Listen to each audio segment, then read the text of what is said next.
Dear students, इनके बाद आपके सामने कुछ क्वेश्चंस और पूछे गए हैं जो कि क्रिटिकल रिफ्लेक्शन से संबंधित हैं, जिसमें आप अपनी तार्किक बुद्धि का प्रयोग करेंगे। तो इसमें जो पहला पॉइंट है उसमें लिखा है कि read the extract given below, यानी कि एक उदाहरण आपके सामने दिया गया इस कविता से लेकर के आप उसको बड़े ध्यान से पढ़ेंगे and answer the questions that follows, और उससे संबंधित जितने क्वेश्चन है आप उनके आंसर ध्यान से देंगे। तो इसमें इस कविता का एक हिस्सा आपके सामने लिखा गया उदाहरण के रूप में। तो इसमें लिखा है कि the shoemaker affirming the quality of the work for the feet that walk dance run jump return home. इसके बाद इसमें लिखा है कि the delicious singing of the cook और the rhythm of designer mason each celebrating what belongs to them and to none else. तो इसमें जो पहला क्वेश्चन है इसमें आपसे पूछा है कि द पोएट सेज, यानी कि जो हमारे कवि हैं वो कहते हैं that the shoe maker affirm the quality of the work, यानी कि जो जूता बनाने वाले जो व्यक्ति होते हैं वो अपने जो प्रोडक्ट है, जो उनका उत्पाद है, उसकी गुणवत्ता को पूरा अफर्म करते हैं, यानी कि उससे पूरा निश्चित होते हैं, यानी कि एकदम पक्का होते हैं। What does affirm refer to here, यहाँ पर जो अफर्म है उसका क्या मतलब है। तो इसमें जो पॉइंट है, इसमें आपके सामने 4 पॉइंट है। इसमें कि to make adjustment and to declare with confidence and to label the goods and to justify the effort. तो इसमें जो पॉइंट सेकंड है वो है कि टू डिक्लेयर विद कॉन्फिडेंस, यानी कि वो अपने जो कार्य है, जो उनका जो उत्पाद है, जो कि वो चीज़ बनाते हैं, जो कि वो जूते बनाते हैं, उनकी गुणवत्ता को पूरे कॉन्फिडेंस से डिक्लेयर कर रहे होते हैं। यहाँ पर अफर्म का मतलब ये है। तो इसका आंसर होता है point second, to declare with confidence. इसके बाद है क्वेश्चन नंबर सेकंड, जिसमें पूछा है कि what do quality shoe help with, यानी कि जो गुणवत्ता है वो जूतों की किस प्रकार से सहायता करते हैं अकॉर्डिंग टू द पोएट, यानी कि कवि के अनुसार। क्या बात है इसमें। तो इसका आंसर में आप लिखते हैं कि अकॉर्डिंग टू द पोएट, यानी कि कवि के अनुसार the quality shoe help with daily movement, यानी कि जो गुणवत्ता से भरे हुए हमारे जो जूते होते हैं वो दैनिक जो चाल होते हैं, दैनिक जो प्रक्रिया होती है, जहाँ पे हम आते हैं जाते हैं, उसमें हमारी सहायता करती है। लाइक वॉकिंग चलने में, डांसिंग नृत्य करने में, रनिंग दौड़ने में एंड रिटर्निंग होम सेफली, और पूरे सुरक्षा के साथ घर वापस आने में वो हमारी सहायता करते हैं। इसके बाद है क्वेश्चन नंबर थर्ड, जिसमें आपसे पूछा है कि what does return home symbolise beside the literal act of returning, यानी कि यहाँ पर एक वर्ड इस कविता में आता है रिटर्न होम, यानी कि घर वापस आना। ये किस चीज़ को प्रदर्शित करता है, किस चीज़ को सिंबलाइज करता है। Beside the literal act of returning, यानी कि जो आमतौर पर हम घर आते हैं उस चीज़ के साथ साथ ही किस चीज़ को प्रदर्शित करता है। तो इसका आंसर हम आप देखते हैं कि beside the literal act of returning, यानी कि जो हमारा आमतौर पर जो घर आना होता है उसके साथ साथ द फ्रेज रिटर्न होम, यानी कि जो इस कविता में प्रयोग किया गया जो शब्द है return home, symbolise finding rest, यानी कि वह इस चीज़ को प्रदर्शित करते हैं, यानी कि इस चीज़ को वो प्रतीकात्मक तरीके से हमारे सामने रखता है कि फाइंडिंग रेस्ट, यानी कि आराम मिलता है, सेफ्टी सुरक्षा मिलती है, and a sense of belonging after a long day hard work, जो कि एक पूरा जो थकान भरा जो कार्य होता है, जो काफ़ी लंबा दिन होता है, उसमें जो हम पूरी मेहनत करते हैं, उसके बाद जब हम घर वापस आते हैं अपने उन जूतों को पहन करके जिसमें हमें पूरी सेफ्टी, पूरा आराम महसूस होता है, उस चीज़ को सामने रखते कहते हैं returning home.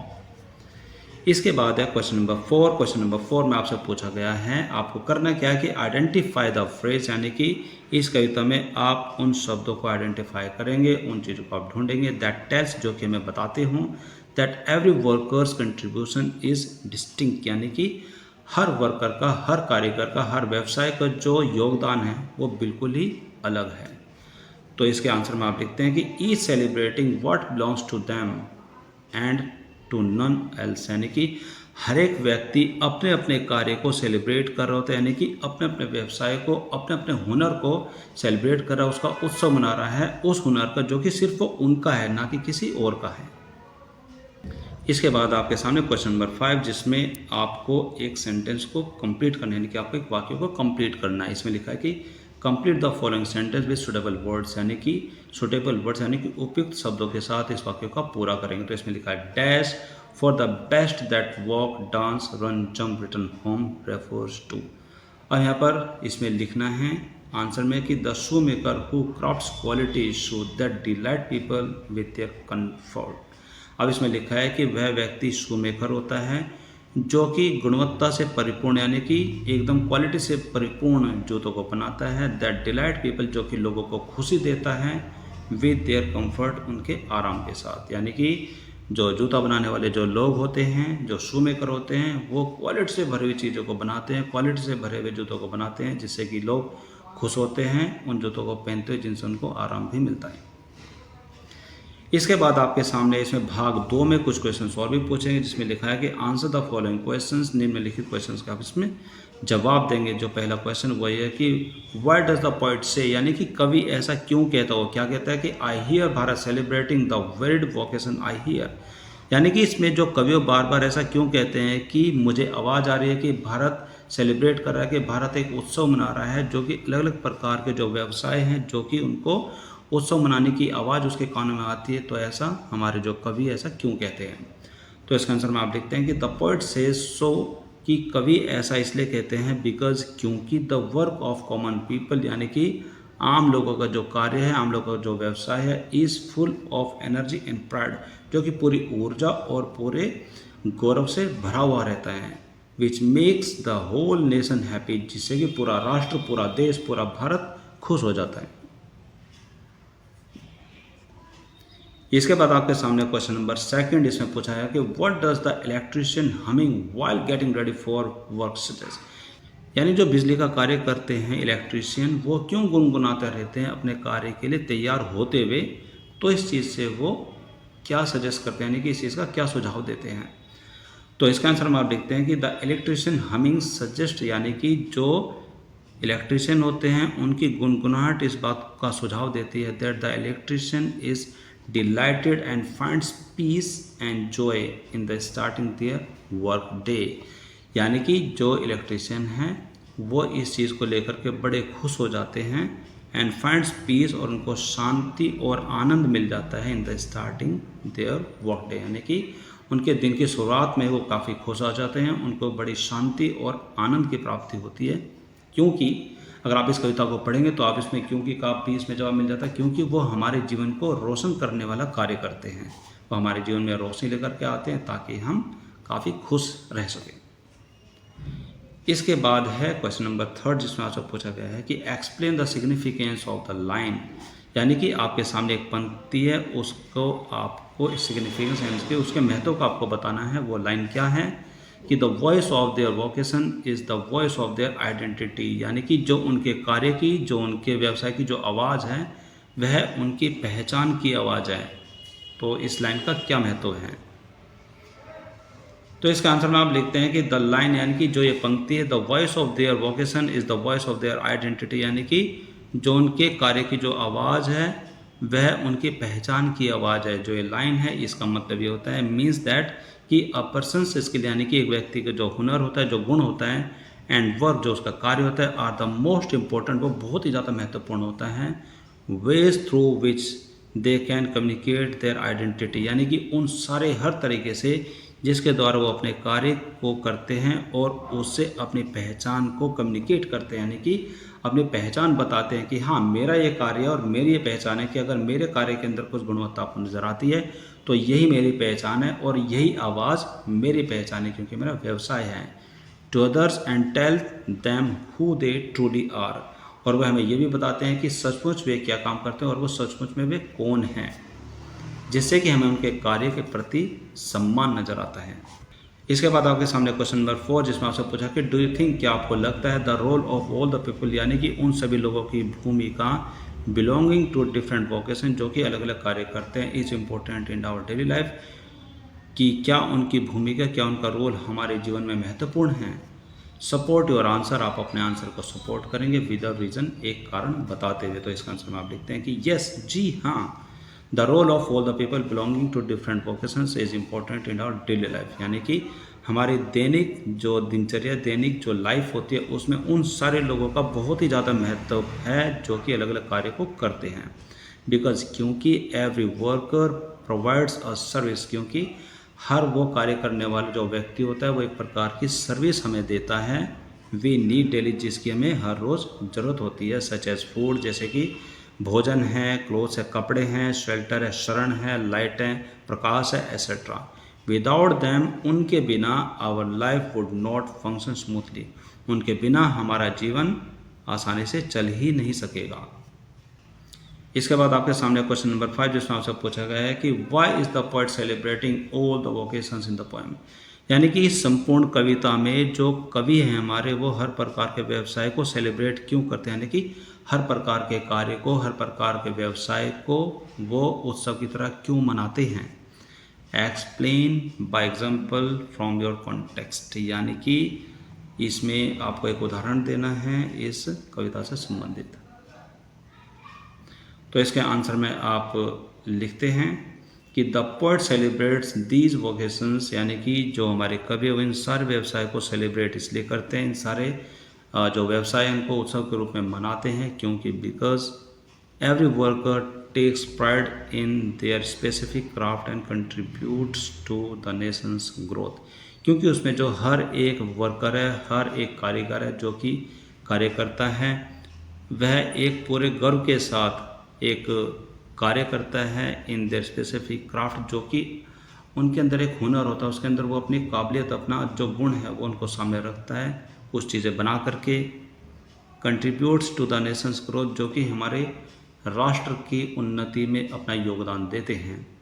In our daily life, हमारे दैनिक जीवन में वी सी दीज, यानी कि हम इन सारी चीज़ों को अपने दैनिक लाइफ में, यानी कि जो दैनिक जो जीवन होता है उसमें हम देखते हैं। When a local tailor carefully stitches cloth, कि जैसे कि हमारा जो स्थानीय जो दर्जी होता है वो कितने ध्यान से हमारे कपड़ों को बनाते हैं, हमें सारी चीज़ वहाँ पर भी देखते हैं। और या फिर a street vendor prepares food with skill, और जो गली में खाना बेच रहे होते हैं वो कितने अच्छी तरीके से खाने को तैयार कर रहे होते हैं, हम वहाँ पर भी इस चीज़ को देखते हैं। दीज रोल्स आर एसेंशियल, यानी कि जो ये लोग हैं इनकी जो भूमिका है वो बहुत ही ज़्यादा महत्वपूर्ण है फॉर आवर सोसाइटी, हमारे समाज के लिए, to function and deserve respect, कि हमारे समाज को चलाने के लिए, और उनको सम्मान की भी ज़रूरत होती है, उनका सम्मान करना ही चाहिए, वो सम्मान को डिजर्व करते हैं। इसके बाद आपके सामने क्वेश्चन नंबर 6 जिसमें आपसे पूछा है कि how does the poet use sensory imagery, यानी कि जो हमारे कवि हैं वो अर्थपूर्ण कल्पना को किस प्रकार से प्रयोग करते हैं to bring out beauty of everyday work, यानी कि दैनिक जो कार्य होते हैं उनकी सुंदरता को सामने रखते हुए वो अर्थपूर्ण कल्पना शक्ति को कैसे प्रयोग करते हैं। तो इसका आंसर में आप लिखते हैं कि the poet uses sensory imagery, यानी कि जो अर्थपूर्ण जो कल्पना, यानी कि वो हर चीज़ को सोचते हैं जिसका एक अर्थ होता है, उस चीज़ का वो प्रयोग करते हैं। सच है जैसे कि साउंड्स एंड साइट्स, जैसे कि वो आवाज़ एंड दृश्य को वो कल्पना करते हैं। To make the work feel alive, जिससे कि वो कार्य एक जीवित कार्य महसूस हो। फॉर इंस्टांस, उदाहरण के रूप में the humming of an electrician, यानी कि जो बिजली का कार्य करते हैं उनके द्वारा गुनगुनाना। एंड और the singing of A cook, और किसी रसोइया का गाने गाना, गीत गाना। सेलिब्रेट अ जॉयफुल एटमॉस्फेयर, वो एक आनंदमय जो वातावरण है उसको वो बनाते हैं, अपने कार्य को करते हुए वो गुनगुनाते हैं, तो जो पूरा वातावरण है वो आनंदमय हो जाता है, खुशी से भर जाता है। विजुअल डिस्क्रिप्शन, और जो कि दृश्यात्मक जो वर्णन है, जैसे कि कलर्स एंड मैरिड होज, जिसके अंदर अलग अलग प्रकार के रंग हैं, अलग अलग प्रकार की उम्मीदें हैं।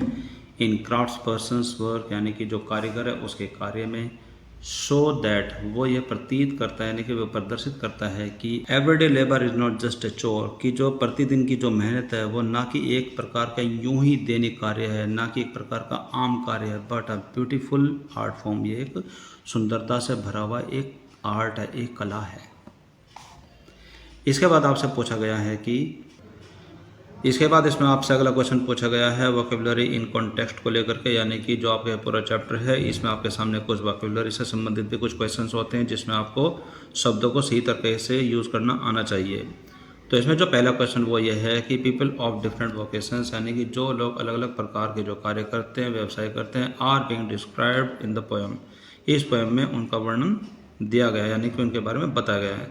Match the vocations given in the box, अब यहाँ पर इस बॉक्स में कुछ कार्य, कुछ व्यवसाय दिए गए हैं जो कि आपको मैच करने हैं with the descriptions that follow, यानी कि उन सारे वर्णन के साथ जिनसे संबंधित ये कार्य आपको लगते हैं, तो आपको सुटेबल वर्ड्स को उसमें भरना है। इसमें यहाँ पर पहले पॉइंट में लिखा है कि अ पर्सन एक ऐसा व्यक्ति हु स्टडीज़ और ग्रोज गार्डन प्लांट्स, यानी कि एक ऐसा व्यक्ति जो कि बगीचे के बारे में अध्ययन करता है और उसमें पौधे उगाता है। तो ऐसे व्यक्ति को आप क्या कहते हैं? तो यहाँ पर इसमें जो आपके सामने राइट बॉक्स है, इसमें इसके आंसर दिए गए हैं। तो इसमें जो पहला है उसका आंसर ये है कि हॉर्टिकल्चरिस्ट, यानी कि उसमें उसको बोलते हैं हॉर्टिकल्चरिस्ट, यानी कि जिसमें वो कृषि के बारे में जानकारी रखता है और बगीचे में पौधों को उगाता है, उसके बारे में वो अध्ययन करता है। इसके बाद है पॉइंट नंबर सेकंड, इसमें लिखा है कि अ ट्रेंड फीमेल, यानी कि एक प्रशिक्षित महिला कम्युनिटी हेल्थ वर्कर, जो कि एक हेल्थ वर्कर का कार्य करती है, यानी कि स्वास्थ्य का कार्य करती है। ऐसे फीमेल की कम्युनिटी को हम क्या कहते हैं? उसको बोलते हैं आशा वर्कर। यानी कि जैसे कि आपने आंगनवाड़ी में देखा होगा और सरकारी डिस्पेंसरी में आपने देखा होगा, तो कुछ महिलाएं समाज में जा कर के जो हेल्थ से संबंधित जो इश्यूज़ है उनके बारे में लोगों को अवगत कराती है, महिलाओं को उनके बारे में बताती है, तो उनको बोलते हैं आशा वर्कर। इसके बाद है पॉइंट नंबर थर्ड, जिसमें लिखा है कि a producer of raw silk, यानी कि कच्चे सिल्क को बनाने वाले व्यक्ति को क्या कहते हैं? उसके निर्माता को क्या बोलते हैं? उसको बोलते हैं सेरिकल्चरिस्ट। इसके बाद है पॉइंट नंबर फोर, जिसमें लिखा है कि अ पर्सन एक ऐसा व्यक्ति हुज जॉब इज़ मेकिंग और सेलिंग स्वीट्स, जिसका कार्य मिठाइयों को बेचना और बनाना होता है, एंड चॉकलेट्स, और चॉकलेट को भी बनाना बेचना होता है। ऐसे व्यक्ति को हम बोलते हैं कॉन्फेक्शनर, यानी जो हलवाई का कार्य करता है। इसके बाद है पॉइंट नंबर 5, जिसमें लिखा है कि अ मेटल वर्कर, यानी कि धातु के साथ कार्य करने वाला एक ऐसा व्यक्ति who specialises in working with precious metal, जो कि उस चीज़ के लिए कुशल होता है जो कि बहुमूल्य धातु के साथ कार्य करता है। ऐसे व्यक्ति को हम बोलते हैं गोल्ड स्मिथ, यानी कि सुनार। इसके बाद आपके सामने पॉइंट नंबर 6 में लिखा है कि अ पर्सन एक ऐसा व्यक्ति हु फ्यूजेज मटेरियल टुगेदर, जो कि दो धातुओं को आपस में जोड़ने का कार्य करता है। ऐसे व्यक्ति को हम बोलते हैं वेल्डर, यानी कि जो वेल्डिंग का कार्य करता है। इसके बाद यहाँ पर आपके सामने एक बॉक्स है जिसमें लिखा हुआ है कि डिड यू नो, कि आप जानते थे कि एक्रीडिटेड सोशल हेल्थ वर्कर एक्टिविस्ट, यानी कि जिसको हम आशा वर्कर कहते हैं, उनका पूरा मीनिंग है कि एक अधिकृत यानी कि मान्यता प्राप्त एक social health worker is a group of community, एक ऐसा ग्रुप है लोगों का हेल्थ वर्कर जिसमें हेल्थ वर्कर कार्य करते हैं कि employed by the ministry of health and family welfare, जो ministry of health and family welfare, यानी कि स्वास्थ्य और परिवार कल्याण का जो हमारा मंत्रालय है उसमें कार्य करते हैं। As a part of India national rural health mission, जो कि राष्ट्रीय जो ग्रामीण क्षेत्र है उनके स्वास्थ्य का जो मिशन है उसके एक हिस्से के रूप में कार्य करते हैं, जिन लोगों को आशा वर्कर कहा जाता है। इसके बाद देखते हैं आपसे क्या पूछा गया है।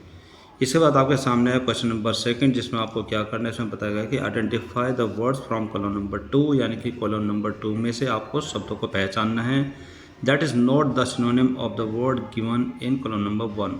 यानी कि आपको इसमें कॉलम नंबर 1 में जो एक वर्ड दिया गया है जैसे कि माइग्रेट, इसके सामने कुछ वर्ड्स हैं और इसमें से आपको ऐसा शब्द इसमें चुनना है जो कि इसका पर्यायवाची नहीं है, जो कि इससे मेल खाता हुआ नहीं है।